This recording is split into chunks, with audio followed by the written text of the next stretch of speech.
Hello, tile friends. Welcome back to another episode of the Tile Money Podcast. This is the podcast where we are strengthening the tile industry. We do this by business education that is designed for tile contractors by tile contractors.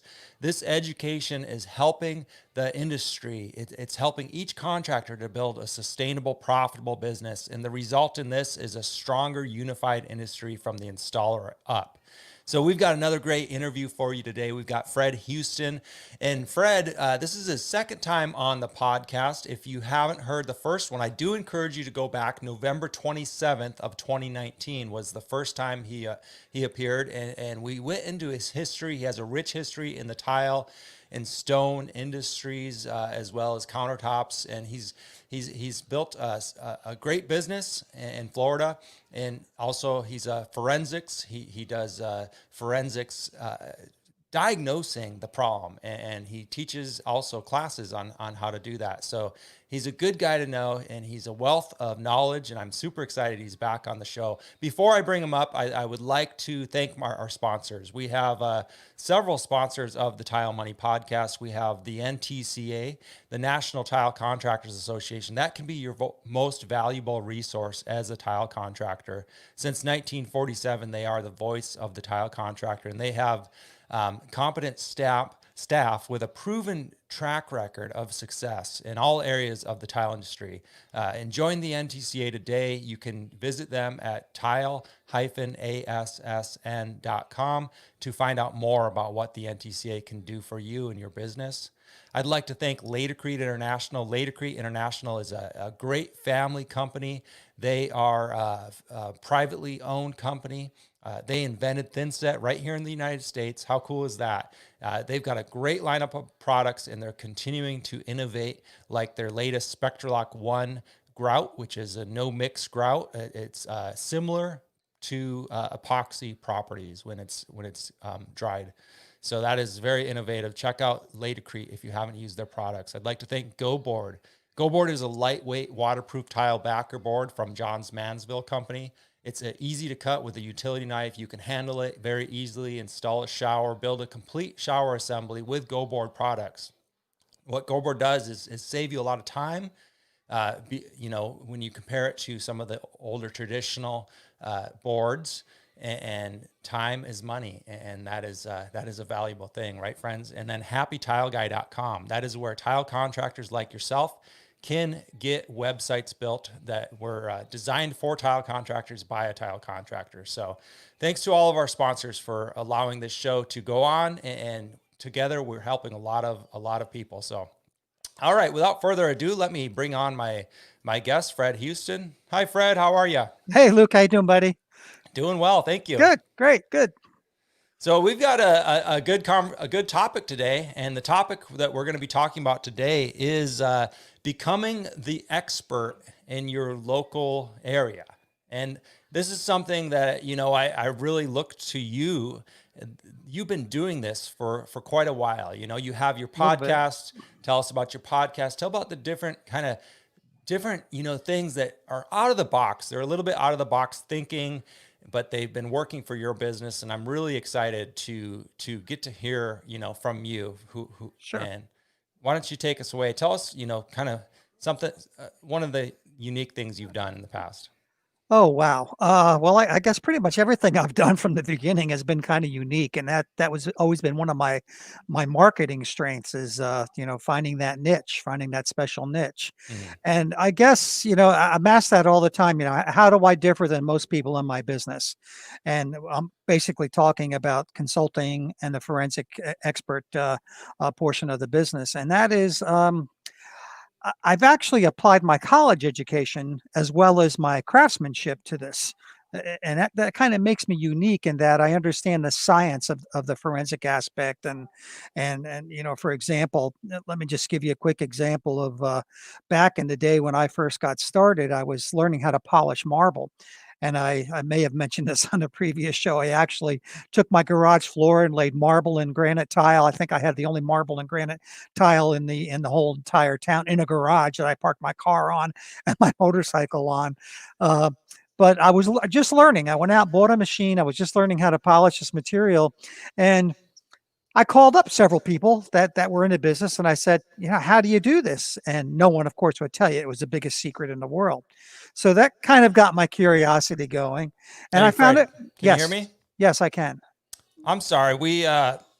Something we've ran into a technical issue Oh, here. okay, I thought so. I thought I had, yeah. We could start over again if you'd like. Yeah, I think we're gonna have to take it. I won't need to record the whole thing again, but Well, I'll some, just take it so, from, yeah, just not the intro. Yeah, if you got the intro, that's fine. yeah, that came through. Yeah, okay. Shoot. Let's see here. Hey, it happens to me all the time. Believe me, it's a pain. Yeah, this is just weird. It's like I don't know if it's my connections. You on cable or are you on ATT or one of those? The internet seems to be working. It's I Oh, think it okay. might be a computer setting here. Let me check this Oh, computer. sure. It was weird. It was everything was normal, and then all of Yeah, a sudden, it went boom, huh? If you need to reboot, I can come back on. So, okay, now the little live button showing again, if that means anything. well, yeah, we're still recording, but I'll just edit this bit out. All right.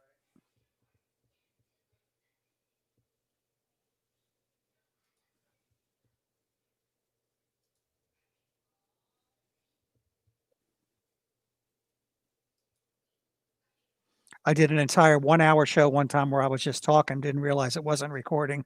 Oh, really? I redo it all over again.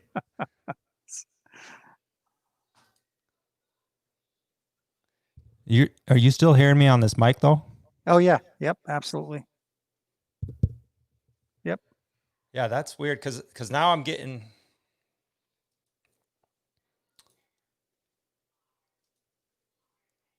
It's just not coming through. I try to capture your audio. Can I get you to leave the studio, then come right Yep. back in with Yep. that link? Yep. Let me Okay. be right back.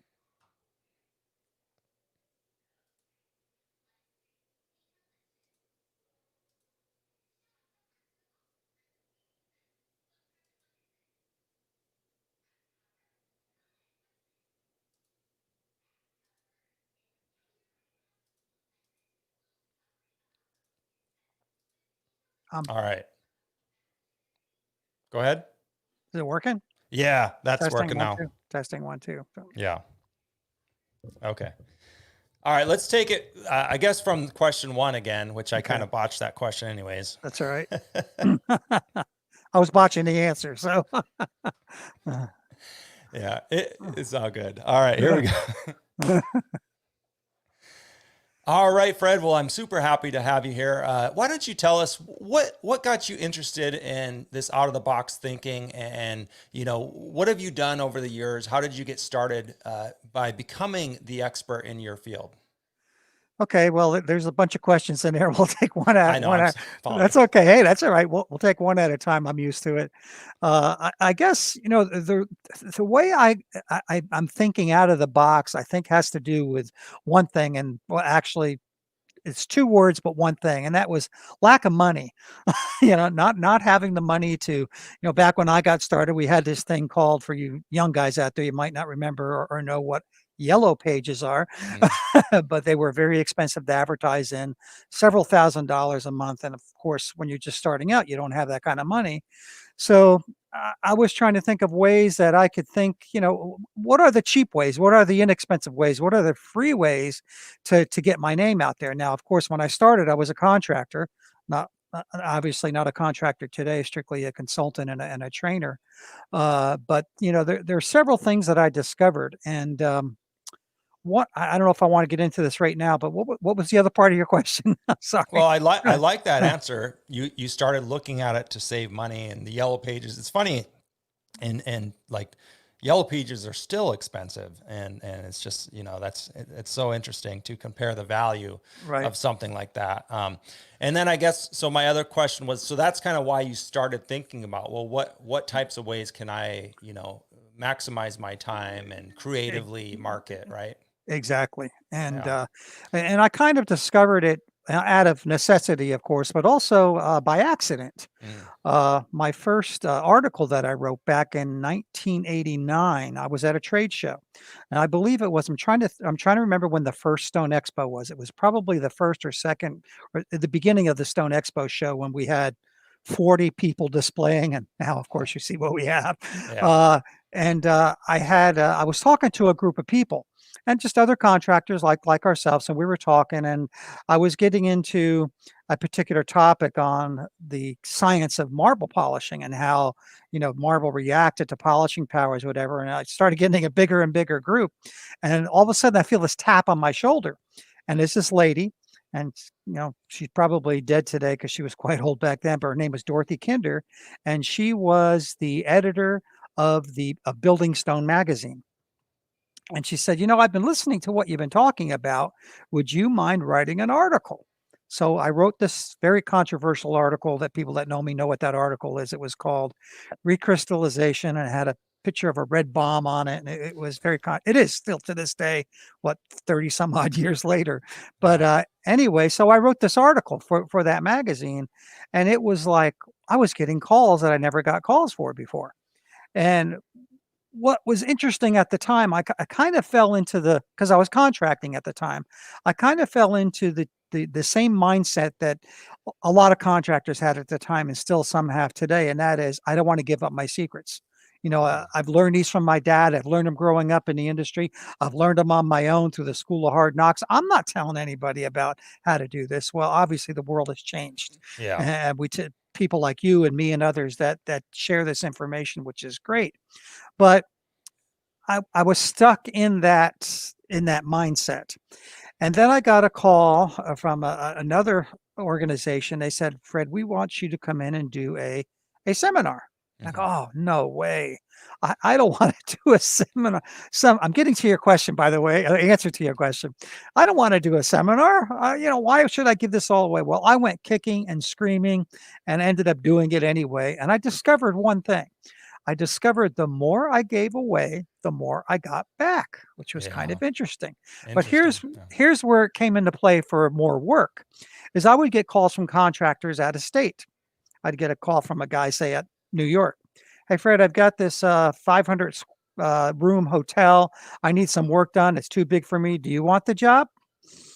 So, and this was occurring on a regular basis. I was literally getting more and more work from people that I would give out my so-called knowledge, or at the time we considered them secrets. And it was interesting. So that was one way that I ended up marketing my business, was just, becoming known through publications. Now, obviously everybody doesn't have that ability or talent to write, but there are ways around that as well. We can get into in a minute if you'd like. Sure. Yeah, sure. Let's break this down a little bit. In 89, you met Dorothy, you were at an event, first of all, and you were just in a discussion. And she invited you to write this article. Did you choose the topic, Fred? Well, that's what I was discussing, was that particular topic. Was that okay? That particular topic. So she said, I would love for you to write an article on that particular topic. So that's how that came about. Okay. Now, this is a good point, because you just didn't write any old article. You wrote something that was very engaging. I mean, she saw firsthand, and you saw firsthand, that this was attracting a crowd. And it was interesting. I liked the word you chose, controversial subject. Yep. And now, when it comes to controversy, many of us shy away, especially, we're recording this here in November of 2020, or October, excuse me, of 2020 here. We tend to shy away from controversy. Now, why did you lean into it here? Do you have, or looking back, what advantage did that give you? Well, I think at the time, and actually at any time, I am still very passionate about this. I'm really concerned, was concerned at the time, and today too, of making sure everybody's doing everything the way it should be done by the science. There are a lot of products out there in the market, and there still are today, that claim to do things that they don't do. I mean, we all know what they are. I'm not going to mention any names. They're good thin sets or bad thin sets. There's good sealers, there's bad sealers. And this particular process that I wrote on was very controversial, in that, in my opinion, and the science actually proved it, it was detrimental to calcium-based materials like marble and limestone. Hmm. And the people that were selling the process did not like that because I was basically, telling them their product was ruining the stone. Interesting. And so you could see why that would become very controversial. But I thought the need, to answer your question directly, I thought the need was there to let people know what the truth was, because up until that point there was no explanation, there was no science. How does this work? Mm, I want to see the chemistry. I want to see, how are you claiming this works? And the only thing we would get was just total BS answers. mm. We wouldn't get the truth. So I dug in, set up some experiments, and showed the science. And I showed chemical formulas. It was not that detailed. I mean, I made it very simple so anybody could understand it. But it's kind of like, wow, who is this guy? And at the time they tried everything to try to discredit me, and they couldn't. And to this day, it's very hard to go against the research that I did on that Yeah. particular topic. What did anything bad come about for you by? Um, I mean, no one threatened my death. It didn't get quite that far. I'm not that Did popular. anything good? Did anything good come from it? Absolutely, Yeah. everything good. I Yeah. would say, it's the old adage, and I'm sure people have heard this before, that sometimes bad marketing is good marketing. Right. And not that this was a It bad was marketing. controversial It though. was very controversial. Yeah. So the more these companies, and there was only a few that tried to attack me, the more popular I have. And to this day, what 1989? How many years ago is that? 30 some years ago. Mm. People are still carrying that article around in their binder to show their customers Wow. against this particular process. So it's kind of interesting. It is interesting, and what I like about it is you did the research, you put your time in, you felt passionate about this, you felt that you were in the right, and you still feel that way. You Yep. said, nobody's proven you wrong. If science did prove you wrong, you would accept that, being of a Exactly. science background. But all that aside, the reason I'm kind of, it's an interesting subject for me, for one, for personal motives, because I do have trouble being controversial.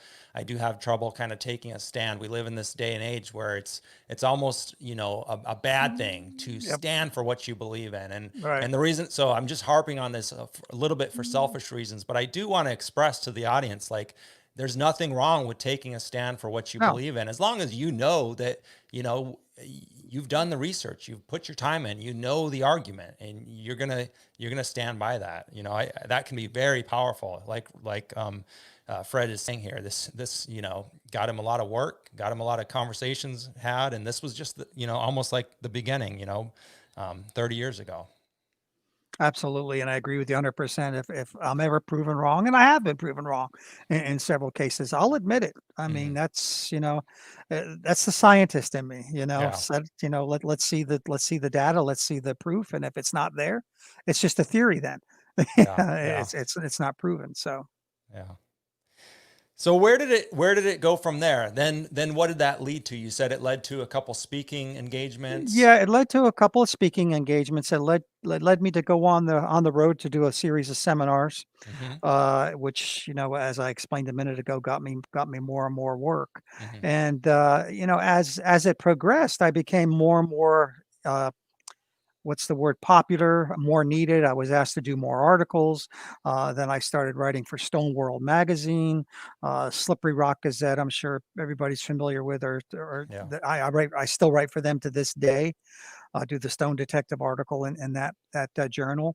I've published in This Old House magazine, which is kind of an interesting story. That was the first paid professional writing gig I ever got. But I did two articles for them.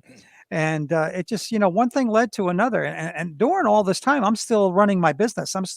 We're still restoring stone. We're still fabricating. We're still installing tile. Yeah. I had crews working out at, I can't say the name, but it's a theme park in Orlando.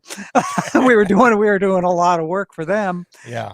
and it was getting. I'm sure guys out there in the business, any business, not just our business, but especially the construction trades, ran into some of the issues I ran into, and that was the employee issues. Mhm. Hiring the right employees. So I more and more got involved to to start looking at projects, start looking at failures. One thing led to another. I got into consulting, got into expert witness, and I think I told that story in my first interview with you. You can go back and listen to. And then it led into a training center. I ended up starting a training center called the National Training Center for Stone and Masonry Trades. It's now defunct. It actually went out of business back when we had the recession. Uh, but we were doing seminars on a weekly basis. We almost developed it into a trade school. Mm. But then the economy crashed and that kind of went besides. But it was actually a good thing. And like anything in people's lives, sometimes the bad things turn into good things or blessings, Yeah. and you don't know about it. And it led me into consulting and private training on a one-to-one basis. And finally, after all these years, I've gotten to the point where that's what I do for a living, Yeah. and Yeah. I make a living doing it. It's so interesting to look at it with hindsight. During that time, though, wasn't that really difficult when you were running a crew, doing a lot of work, and then also being asked to write articles, and also, doing some traveling, some speaking engagements? What was it in the back of your mind? Because most of this was not paid for, correctly. Most of this came out of your It time. Yes, in the very beginning, it was not paid for, and that, I mean, I know that's a topic you covered just recently too, and that's getting paid what you're worth. Yeah. It took me a long time to realize that this knowledge just didn't drop out of the air, and I got it. It took years of you know Yeah. working in the field, educating to combine those two, and it took me a long time to realize that. So it was taxing on my time. I mean, there were 20-hour days at times. Yeah. When you were working, was there like little aha moments? Like, how did you interweave everything, that you were doing, after hours, or, donating your time, donating your energy? How did you interweave that with the actual business? Um, well, it was difficult at first because obviously I was out there getting work, so I couldn't consult or be an expert on a job that Right. I was actually doing. I mean, Yeah. that's what we call a conflict of interest, and that didn't work. But then I started getting calls out of state, further away. I was based in Orlando, Winter Park at the time, and I was getting calls in Miami. I still do get calls for South Florida, Hmm. Naples, etc. So those are ones I could actually go to. And then I don't know if there's only one instance, but there may have been several where someone was willing to pay me to do it. Yeah. And I'm like, oh wow, I can get paid for this. Yeah. This is nice. How much do you want to pay me? And some of Right. the figures were thrown at me were more than I would have asked for. Mm. So I says, that I wonder if there's a business in doing this. Yeah. I wonder if there's a way. And that's something, I found my niche, and I encourage contractors out to do the same thing. Even if it's not doing what I'm doing, find your niche. What are you good at that your competition is not good at? Yeah. People used to say, who's your competition? And, back in the day when I was contracting, I said, I don't have any competition because no one does it like I do, or no one specializes in what I do. Mm. So, Yeah. that's the mindset. If you think you have competition, you're going to do stupid things like lower your prices. And, it's, did I tell the story about how I got into the big theme parks? Talk about Yeah. market. I did. Okay. I You did tell did. that. Yeah. Like, okay. Yeah. No, that was a good So story. I mean that's one of the things you look at. Constantly looking for those. Going back to your out of the box question. Out of the box things, which leads me to this story, if you don't mind, and that's a Sure. tip. A tip I want to give everyone on how to get leads.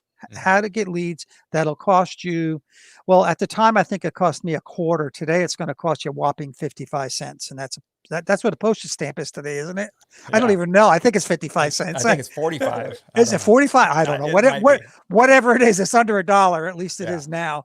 But anyway, I was watching this is really funny. I was watching old reruns of The Tonight Show with Johnny Carson, Yeah. and he had a guest on his show by the name, I think his name was Paul Hartunian, and I could have the name wrong, but anyway. And he came on the show because he was the guy from New Jersey, which is where I'm originally from, by the way, that sold the Brooklyn Bridge. Oh yeah. sold the Brooklyn Bridge. And I'm like, well, wait a minute. He can't sell the Brooklyn Bridge. He's a private citizen. That's, a Yeah. city owned. So this is the idea I got from that story and how you guys can use the same thing. And we'll get into that in a second. What he did is he was out of work, was looking for work. He's watching TV one night. So he's sitting on the easy chair, eating his Cheetos, and he's watching the news. And they have this guy on the news they're interviewing, and he's replacing all the wood planking on the Brooklyn Bridge. And of course, they're interviewing the contractor that's doing this. And in the back is the guy's van with his phone number, whatever the guy's name was, and his phone number. So he's sitting there and he got the idea. He calls this guy up after the interview and he says, "What are you doing with all that wood?" Yeah. And he says, "We're throwing it in the dump." He says, "I'll give you $500. I'm going to send a truck. I'll come pick it up." The guy says, "Fine, take all you want. We're throwing it away." So he goes home and he cuts them into little 1-inch squares and puts them on an authenticity type certificate and sells them for like $12.95. Wow. Made millions of dollars. Yeah. So how do you? I'm not suggesting you go out and take a piece of the Washington Monument and sell that stone on there or anything like that. But here's what he did, which is a trick that I learned. Is he got the word out with free press releases. He would send press releases out. He would send them to local newspapers, and a local newspaper would publish the article. And of course, he would get orders from that. So I got the idea. What if I wrote a press release offering something free to potential customers? For example, if I'm a tile setter and I redo kitchens, for example, I might put together a little brochure, a little article that says something, or you can even find articles, by the way, which is another tip, which are called copyright free. You can actually republish them with your name on them. It's a whole nother topic. I don't do that, by the way, but you could write an article and call it something, or a brochure and call it what to look for in your kitchen redo or your kitchen renovation. Of course, part of that would be a tile floor, the types of tile, how to choose an installer, maybe might be another good topic. So what I did is I put together a brochure like that. I sent it to my local newspaper, nothing. I waited a month or two. I sent it to my local newspaper again, nothing. The third time I sent it, they published it in the Sunday home section. My phone and mailbox was flooded with requests for that brochure. Yeah. Because it's free, right? Yeah. So what does that give you? That gives you the names of potential clients that might need tile floors, kitchen countertops, marble polishing, whatever your field is. And so that's one way. What you basically need to do is put a press release together. And there are all kinds of, go to Google and type in how to write a press release and you'll have templates there. So you don't need to know how to do it. You can go to Google and it'll do it for you basically. And send it to your local home section in a newspaper. And if they don't publish the first time, do it again. Wait a month, do it again. Eventually it'll get published. And when it does, here's a very important process. When you send a press release out, send out the brochure. Do not send anything else. Don't send your company brochure. Don't send services. Don't send whatever business propaganda you have. You don't send it to the newspaper because they're looking for factual information. So it's very, very important when you send that brochure, you're not promoting yourself other than your name at the bottom of the brochure. Okay, so it's got to be a useful, informative pamphlet, if you will. When the customer replies to that newsletter and wants that free brochure, then you can send everything. Right. That's who you want to, that's who you want to target. And you won't believe the amount of leads that you will get. And what did it cost you? Cost you a stamp. Yeah. Just a stamp. So that's one trick that I use even today. I wrote an article recently for a magazine called Claims Magazine, which is where insurance claims adjusters going. Every time there's a hurricane somewhere, obviously there's water, I send out this article and it gets published every once in a while. When I do, I get calls from claims adjusters constantly. What's it cost me? My time. Right. That's it. So I didn't have to spend any money on, and to this day, I don't spend money on advertising. It's all either traded for articles or situations like that. Yeah. There are other ways. Another way, and that is if you like to talk to people, is to go to a home builders association meeting and present a topic similar to the ones I just described. Yeah. If you're doing commercial work or really good organization to give talks to, and what I mean talks is I don't mean hour-long seminars. 10, 15-minute presentation is BOMA, Building Owners Management Association. I've gotten tons of work from BOMA back when I was contracting. You go into a city, let's say Orlando, and you join that particular organization. That's where all the building managers go. Once a month, they have a luncheon. You sponsor that luncheon. I don't know what it costs today. Back in the day, it was $250 for a luncheon. You go up there, you give a 10 or 15-minute presentation. The next day, I'm getting telephone calls from property managers wanting work done. Mhm.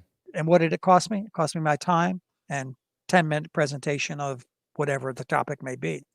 So there are all kinds of ways to market. And of course, today, as it was in the old days, word of mouth, obviously, is the Right. best. And this is something I fail to do to this day. Well, I don't totally fail at it, but I keep forgetting is, how did you hear about me? Right. Ask it. Yeah. you Yeah. know, Yeah. how did you hear about me? My wife is constantly reminding, did you ask how they heard about you? Oh, shoot. No, I forgot. Yeah. you know, but then you've got obviously social media, is a lot of people go to social media now to Yeah. find contractors, Yeah. whether, It's very true. you And I would like to talk about, mixing both the older style, marketing that we've talked about as well as the social media. Before I forget, with these different articles you write, um, and even the press releases, and I would encourage everybody to think about this. Think about doing something like this. It doesn't have to be exactly this, but you can get to know your local newspaper, your local, the writers, the owners of the newspaper. Say, what do you guys need? What articles would be useful to right, you? They might give you 6 articles that they would really like. Now you might be saying, I'm not a writer, Luke. Well, you can find a writer, you can yep, hire a writer, you can do all these different things. There's so many different creative ways that you could actually start writing articles for your local newspaper, or a lot of little cities will have a local home designers type magazine, high glossy magazine or something. They're, yep, all these companies, they're looking for content, for the most part, they're looking for writers, they're looking for people who are authorities on the subject, and you are an authority on the subject of tile, right. or building or remodeling or whatever the case might be, stone, so you want to maximize these different resources, out of the box stuff, and then and then how do you interweave this today with some of the social media and internet world? Fred, what are you doing? Well, I mean, obviously, I'm doing a podcast, and that I don't expect or do I get a lot of work from that, but it's just another way of me helping the industry. I mean, Mm, I'm very passionate about this industry, the stone and tile industry, from the quarrying right on down to the maintenance of the material. It doesn't matter. yeah. But a lot of it has not changed, and a lot of it has changed, or I should say, has developed. Social media, we talked about being one. So being on Facebook, Instagram, LinkedIn, all the social media platforms is extremely important. Making sure that you have a website, and I still see that today with a lot of contractors that do not have a website. I mean, websites Correct. used to be very expensive, and they still can be, but I mean, there are ways of doing websites for very little to free. Yeah. And Yeah. it's important because it's like when I hire a contractor for something that I need done, I go to Google and I check them out right away.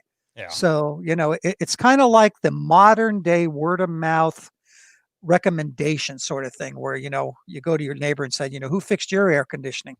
Who Yeah. tiled your floor? Well, Luke tiled my floor 3 years ago. Look how good it looks. You know, well, Yeah. social media has kind of taken over that a little bit. That's still good. Don't get me wrong, Yeah. but the referrals are now going more towards social media.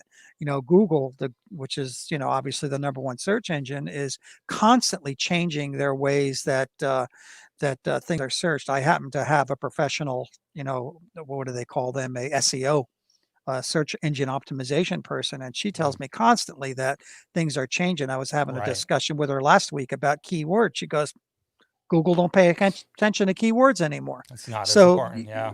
so either you need to take the time to catch up with all that stuff, which I Right. don't have the time to do, or hire someone that does. Exactly. What are you going to be Hire an expert in? Right. exactly. Yeah. Yeah, exactly. What are you going to be an expert in? And get it out there. It doesn't, if you've been tiling for more than 5 or 6 years, you're an expert. Yeah. You know more than the average bear does. So in Yeah. your local, area, you can become the expert, the local expert. How do you do that? We talked about some of the ways besides, social media. There's, speaking engagements, sponsoring. If you want to spend some money in sponsoring a little league or, Right. something to that. One of our fellow podcasters, uh, has a wrap on his truck, which looks awesome. I don't know if who I'm talking about, but his wrap on his truck is just like a walking billboard. Yeah. Yeah, that's it. Things like that are free. We used to have on our trucks, we'd put a little brochure holder on the back of our truck when we stopped, put it back there, and people would just come by and grab a brochure or grab a business card. Yeah. So there's another free I've heard way. of this. I've heard of this, Fred. Yes. It's something I Yeah. wanted to do actually, and I Yeah. never got around to it because I had a 14-foot trailer. Oftentimes, I would leave all week if we were, Right. in a neighborhood where I could leave it all week. And so many people would slow down and like look or take the number. But I heard about this in another podcast. They said glue on Yeah. a brochure, Yep. or even a business card thing, and have this thing that an arrow that says business cards here, a brochure here. Take one. Another freebie is, freebie, a couple of bucks. It's a yard sign. Yeah. While you're Right. working in that person's home or business, tile being installed by Fred, Right. with Yeah. with a phone number, and put your business card brochure on that. Yeah. People, it's unfortunate, but the psychology of people today is, and especially now with the pandemic, is less and less face-to-face contact. So things like that, where they can go up to and grab things, and Yeah. without having to see you face to face for whatever, for those reasons, I think it's very important nowadays. So that's how that's changed a little bit. I mean, word of mouth is still good. We still ask for referrals. Yeah. Even in my business, when it comes to experts, I get calls. I had a call before this conversation with you today from an attorney. I got your name from another attorney. So that could be, I got your name from Mrs. Jones. We did, she did your tile floor last year or whatever, and Yeah. she recommended you. And, Yeah. and to this day, I'll ask relatives and friends if I want something I want done around my house that I'm not capable of doing. Who did you use? Yeah. And it's usually who you go with. Yeah. It's usually Exactly. no questions asked. So I Yeah. mean that's all what we call guerrilla marketing. Free marketing. It's not costing you anything. So Yeah. you don't need to spend a ton of money to get your word out. I'll mention something else before I forget, and that is, when is the best time to do all this? When is the best time to market all this? And it's going to sound like a little weird, but the best time to do that is when you're busy, Yeah. because there's a lag time. And if Right. you wait till you're slow, it may be too late. Yeah. So, it should be something you're constantly doing. Advertising 101 is, what I always used to say, if you're going to run an ad, which I've rarely ever done, you can't run it one time and expect it to bring results. It's got to be Right. done Yeah. over and over and over again. Social media is the same.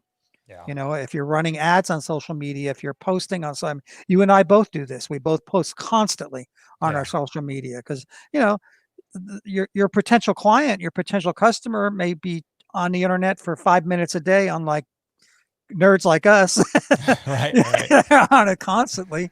Yeah. They may miss that Yeah. that post. So Yeah. by doing it constantly without being, what's the word I'm looking for? Without being Well, overbearing. Yeah. Yeah, I mean, let's talk about social media. What are some of the good ways to promote yourself on social media? What do you like, Fred? What do you see that out there in the world? It doesn't even have to be tile or Yeah. stone related. Do you see good examples and bad examples? Yes. Well, yeah, obviously it's lots of bad examples, but the Right. good examples are going back to what I said about a brochure, something useful.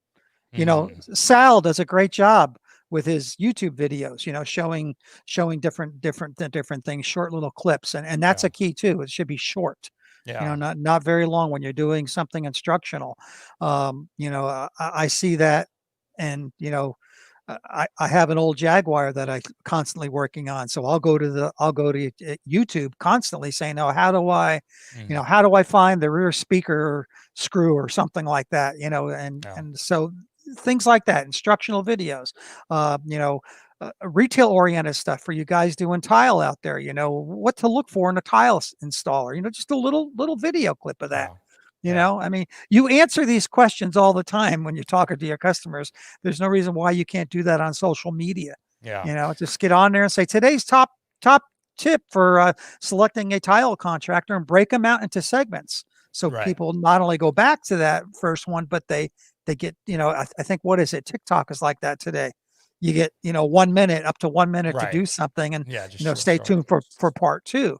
Yeah. There's a reason they did it that way, Right. and Right. that's the reason they keep people to come back. Yeah. So and make sure you're on all the social medias out there. Yeah. The YouTube, the Instagram, the LinkedIn, the TikTok, whatever. There's a ton of them out there.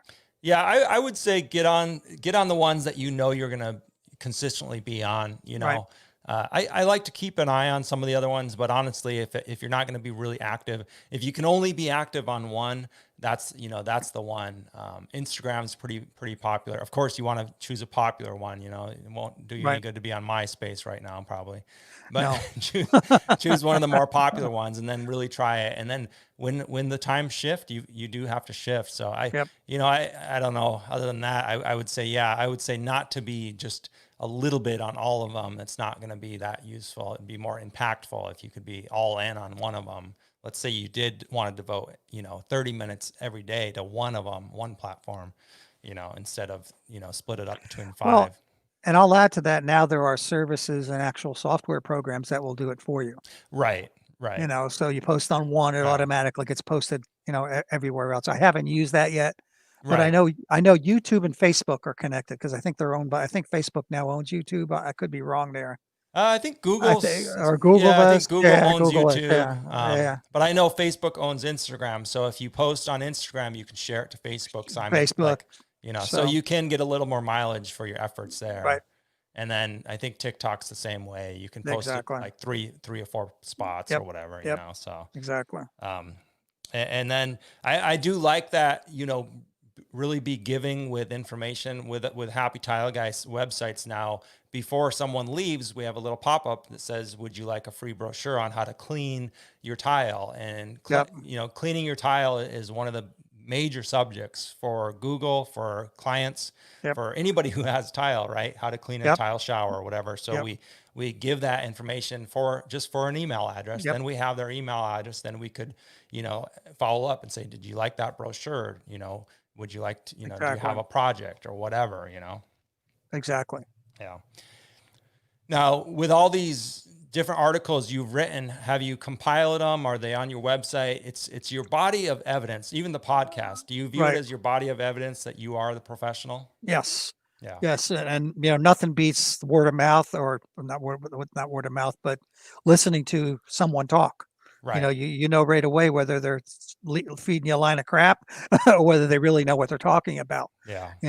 My dad always used to say, I won't use the word, but I'll say, you can't BS a BSer. Right. You can pick them out right away.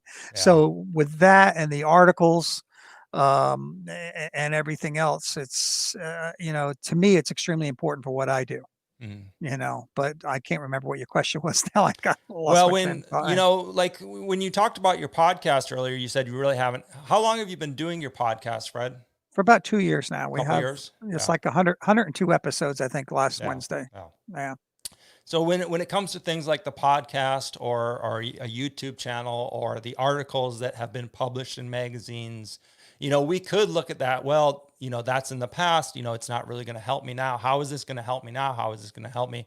What I like is you never know how it is going to impact you in the future. And Fred highlighted that very nicely with his kind of, path, looking back. But when we're talking to people and when we can, organize all this on your website in one cohesive place, and this can naturally come up. You could say things like, well, on my podcast, we discussed this subject, when you're talking to potential clients, when, you could say, oh, I wrote an article for Fine Home Building. I mean, when Fred can say, I wrote an article for Fine Home Building or, another publication, it kind of naturally, organically with a client, just in passing, I mean, that is powerful right there. Wouldn't you say so, Fred? Oh, absolutely. I mean, you can also do a blog. I happen to have a blog, Yeah. and a lot of my articles are published on the blog, but they're also searchable.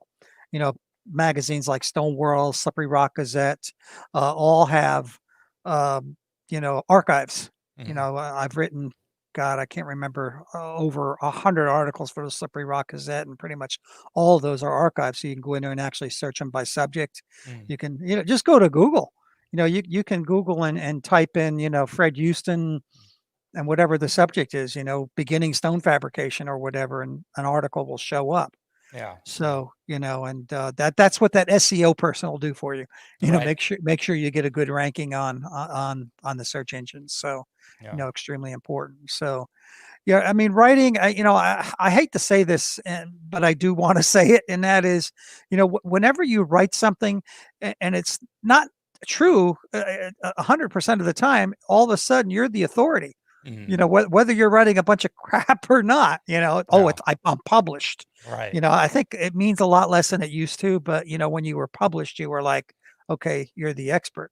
Yeah. And Yeah. and even today, when I get into a court case or a deposition, and what kind of articles have you written, and then they carefully look over all the articles and say, well, you haven't written any on the effects of banana peels on ceramic tile, have you? you know, but just stuff like that. So Yeah. it becomes a credit to your name. So, and I'll also say too that even your hobbies can play a part in helping your business. Mm. I know a guy in Atlanta, a good friend of mine, and a contractor. He got most of his business, and I mean very large clients, playing golf with him. Yeah. It Wow. belonged to a local country club, played golf with all the building owners and property managers in town, and he got most of his work playing golf once or Yeah. twice a week. So, whether it's golf, whether you hang glide, whether you ride motorcycles, it Yeah. doesn't matter. All those, people in trade in similar trades. If you're a tile setter and you don't do restoration work, hook up with a local restoration guy, hook up with a local fabricator. Mm. You're if you're not competing with one another, I mean, you can throw business with you constantly. Back and Uh, forth. Yeah. one little tip when I had my restoration company is I had at the time there was two fabricators in the entire city of Orlando. Show you how old I am. I think there's over 100 now, but Yeah. there was two, Wow. and I knew them both, and they would send me work, and all of you would notice that they would send a lot of work, and then they wouldn't send work for a while. Then they would send a lot of work, then they wouldn't send a lot of work for a while, and I was trying to figure out the pattern. And here's what I discovered: I got work every time I showed up at their shop immediately Right. after. So Right. I learned to show up on a regular basis, like a once a month basis, bring a box of donuts, Yeah. or Yep. something. And all of a sudden, boom, boom, boom, you get telephone calls because now you're fresh in their Yeah. mind. Yeah. So today you can do that sort of through social media. But if I'm a tile contractor today, I'm going to visit all my non-competing businesses out there, the tile shops. If you're Yeah. not selling tile, visit the tile shops, get to know those guys. Your tile Yeah. supplier, Yeah. we'll send people. So if you're not doing that, that alone could get you more work than you can handle. It really could. I Yeah. really like, that point about just showing up. I Yep. used to bring donuts to the local tile, showroom in San Luis Obispo, and I would do it. I noticed every Friday they had donut day, and this was, typical. And so I did it early in the week, like typically on a Monday or a Tuesday, and I would come in a little bit later that day. I mean, I would come in at 9, after all the contractors left usually. Right. I mean, it Good really doesn't idea. matter what time, but Yep. try to be there when you're going to get a little face-to-face time. So not in a really busy time. That's why 9:30 was a sweet spot between the lull of after the contractors had left and then, most shoppers start coming around 10:30. So I would get, first of all, I would bring them the best donuts I could buy, the best in the town, really Right. revered, really popular with everybody and fresh, so it's a little investment, $15 or whatever for a dozen donuts. and then you get some face-to-face time with the store manager, the designers who work there, Yep. and what have you. And then, like you saying, they're gonna remember you that day. They might refer you later that day, and if you hadn't came in, they might not remember you. They might, so always be present, top of mind. And then I did find it interesting, you talking about these groups of people, whether they be into sports enthusiasts, or earlier you said a lawyer recommended me to another lawyer. And it's like, well, Right. think of that, So Yep. what I would like to encourage the listeners to do is think about some of your best clients. Were they lawyers? Were they doctors? Were they motorcycle enthusiasts? And then Yep. stay in touch with them. All it would take is a phone call every 6 months, email, text message, and just say, hey, I was, thinking about your job. Everything cool? Do you need, some more cleaner? Do you need this? Do you need that? Or I'm going to be in your neighborhood, whatever the case might be. Maybe something's new in your life. Maybe you just had a child. Oh, we're sending out a newsletter. Look at this blessing in our house. Whatever. Find excuses to stay in front of your best clients. Don't talk to the ones who you didn't like. And don't forget the other trades as well. I mean, if Right. you're working in somebody's home and there's a carpenter there, be friendly. Come over, Yeah. get to know him. Hey, anybody that does this kind of work? Or one thing I used to do all the time is, do you have a card? Because occasionally I run into somebody that needs carpentry work or Yeah. or plumbing work or whatever. I mean, Yeah. those guys can send you a lot of work. I remember one, I forget if he was a carpenter or what, but he had like a huge album, and he was so excited to meet me, and he said, I need a new tile guy. And I said, what do you mean? And he brought out his book, and he had all these trades that over the years he had collected cards. He's like, give me 20 cards. And he put them right there. It was like a That baseball album, but it was made for business cards, and it that's could hold cool. like Yeah. 20 cards. Yep. And that alone left an impression. And then I took 20 of his cards. That left an impression on me Yep. that he was excited about meeting me. And then when he started referring me, that left an even bigger impression. And I remembered him. And then guess what? What goes around comes around. So don't hesitate. We need to, if somebody in your neighborhood or on social media needs an electrician, you want to know who the very best electrician is to refer, because boom, Right. all of a sudden, oh, you're the tile guy that referred the electrician that I fell in love with, and all this little stuff does add up.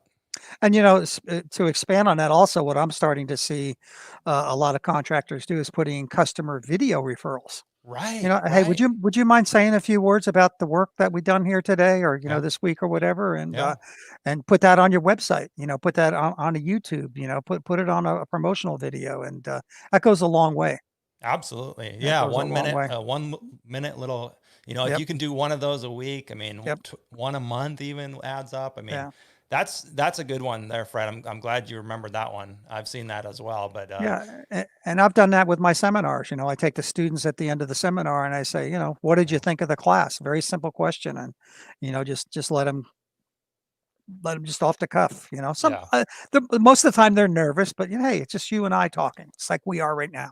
yeah, Just relax and just say what you thought. yeah, yeah, And exactly. and you could do that with your customers as well. There's hundreds and hundreds of ways to get free publicity and free marketing, free advertising. One of the things, the yellow pages today is probably not the best route to go, at least in my neighborhood. I mean, I don't even think we even get the yellow pages anymore. Right. But things like piggybacking off of other companies. When I was doing restoration work, I would piggyback off the fabricators. Fabricators taking out a quarter page ad. Why do I need to take it out? Because here's another great tip when it comes to marketing along this line too. Think like your customer. Mm, We tend to think like business people. We tend to think like craftspeople. We don't think like our customer. Okay, where right. would I go if I needed a new countertop or I needed new tile in my bathroom? Mm, Well, let's see. If today I'm not going to go to the yellow pages because they probably pretty much don't exist, but I'm going to go to the internet, or mm, I'm going to call the guy that sold me the last tile, or the tile shop, going back to keeping up to date uh, uh, with these trades and non-competitive type businesses. yeah. So, really important to piggyback with other so let them do the advertising. You Yeah, let just them become the spend. you become their go-to guy. Yeah. Yeah. I like it. I So like it a lot. spending other people's money to benefit you. Yeah. There you go. Opium, other people's money. Exactly. Well, that's good stuff. Well, Fred, that we covered a lot of ground today. I think this has been a really powerful episode. Did we forget anything? Well, there could be a bunch of things that I may have forgot. Email marketing. I don't think we talked about that. You briefly mentioned it. Keeping an email list, and I think nowadays that's very important to not only get your customers. Yeah. Obviously you'll have their address and phone number, but ask for their email as well. Yeah. I go one further, and you also mentioned this, but I want to harp on it a little bit more. What do they do? And go to their website, Hmm. and check them out, because Yeah. that could also work as a piggyback too. So today's information technology, you can't hide. You can be found somewhere. So How big is your email list, Fred? it's pretty large, but Yeah. I have it categorized as well. And do I've you got have, so how, what tools do you use to categorize and kind of keep track of I everything? just basically I use my Gmail, my Google Gmail. I used to use Constant Contact, and I may go back to that. Hmm. But right now I just basically have categories: attorneys, tile contractors, stone biz people. I named one, and I just put them into one folder. And that way, when I go to send in an email, which I try not to do a lot, I'll send it to that group. Hmm. Interesting. Okay. So you can just send it to a whole group I send it to a with whole group Gmail. I all didn't at know one that. time. Nice. Yeah, I mean, I don't know what the limit is. I Right. mean, I'll usually send out 300 or 400 at a time, and I've never been booted off. And back in the old days, if you did that, they would consider that spam. But now, and this is something you might want to talk with an internet person about, when you get someone's email list, they have to acknowledge that they're going to be on a list. Right. Yeah. Whether Yeah. that's, and you could put a little tagline in the bottom of your email. I'd like to put you on our newsletter. I'd like to put you on our mailing list, that they opt into it. That way you've got, I'm not an attorney, but you've got the legal, and then Yeah. occasionally Typically, you're going to get typically, people that, go ahead. I was going I to was, say give them an option to opt out as right. well. And occasionally you'll get people that, take me off your list. Yeah. Yeah. I'll get one or two of those like every month or so. Fine. No problem. Yeah. We'll take you off the list. Yeah. And I think if you do it in a way though, like we're saying, that's informational and is providing, and I thought of several different, I'm always attempting to continue to think about this. You could make it local, maybe you have a small community, maybe you Yep. live in an area where there's a lot of kids and you can report, maybe you have a family yourself, so you can report on some of the free things that are going on in your community that month, and it's just a monthly little Yeah. email. That way people open it if they're interested in it, and it gives them, and then if they're not interested in it, they just they have the option to delete it, but they see your company name, they see who it's from, you're staying top of mind. And then if you use some of these tools, like some mailer tools, they do make sure that you're doing this legally with an option to opt out, Right. very easy with a click of a button and And, things of that. and one mistake I see a lot of contractors make, and that is they just put their name in their email. They don't have Mhm. a full signature. Right. Put your full signature in there. Put your Yeah. company name. If you have a website, put your website down. Put Mhm. everything in that signature. And all the major, mail things do that. So Right. Yeah. don't just put your name. That Yeah. Yeah. just one of my pet peeves. I get, can you send me a proposal? Yeah, and I go to look at the email, and all there is their name. The company name's not there, contact information or whatever. So it's like, Yeah. um, but that's a mistake you don't want to make. For sure. For sure. Yep. Always provide them as much information as you can Yep. there on the bottom of every email. All right, Fred. Well, really appreciate you taking your time and sharing your experience and knowledge with the Tile Money friends, Tile Money audience. And where can people find you? Tell us what your podcast is called, where Sure. you hang out online. Sure. Just go to Google, like we talked about, type in the Stone and Tile Show, and Stone and Tile Show will come up. They're all like your podcasts. They're all archived. I do them live on Wednesdays at 6 p.m. every Wednesday Eastern time. Also, my website is stoneforensics.com, has all my training information and my company as to what I do from a consulting and an expert inspection services, et cetera. And then I also have the YouTube channel, which is the Stone and Tile video blog, and my blog. I think I mentioned my blog God, I can't remember the name of my blog, but it's on my website. If you go to my website, Stone Forensic, there's a link right at the top to my blog where you can see a lot of my articles that I've written. So Yeah. Yeah. And I would recommend, friends, that you go to his website, because it is exceptional. It has a lot of information, which you want to have a lot of information, but the main page is fairly, simple and leads people to something. And that is yep, his phone number right up there. And then, he does mention everything he's doing, like the podcast, as well as, his blog is on there, his projects, all this good stuff. So, I would check it out. It's a good one. So you're paying good money. Your money's going towards this to keep it quality, Fred, and it shows. yep. Yeah, for And sure. I think you're doing a good job as well, Luke. So we're both. I think you and I are probably the pioneers in this business when it comes to podcasting. Yeah, yeah. I know you had, we must have had the same, thought around the same time, Yeah, because exactly. I remember publishing mine and then, searching around on the internet, and I found yours, and you had been doing it a little bit longer than I had. I think we both got started, roughly 2 years ago. Right. And it was just really interesting the way it's developed. And it's been a pleasure, getting to know you better, through not only the stone and tile world, but the podcasting world as Yep. well. Yeah. And So, and hopefully once this pandemic's over, we'll get to meet in person again. yeah, for sure. I'm looking Yeah. forward to it. I'm looking forward to it a lot. All right, Fred. Well, All right. thanks for being here. All right. Thank you, Luke. Talk to you later. All right, tile friends, that was another great interview with Fred. It's always a pleasure talking to Fred. And again, thank you, Fred, for sharing your knowledge and being so open. All right, tile friends. So that's it for me for this week. Until next week, stay profitable out there. Remember, if you need a website, you can do that. Head over to happytileguy.com. With my partner, Grant, we are making websites for tile contractors specifically. So head over to happytileguy.com if you are in need of a website. Until next week, stay profitable out there, tile friends.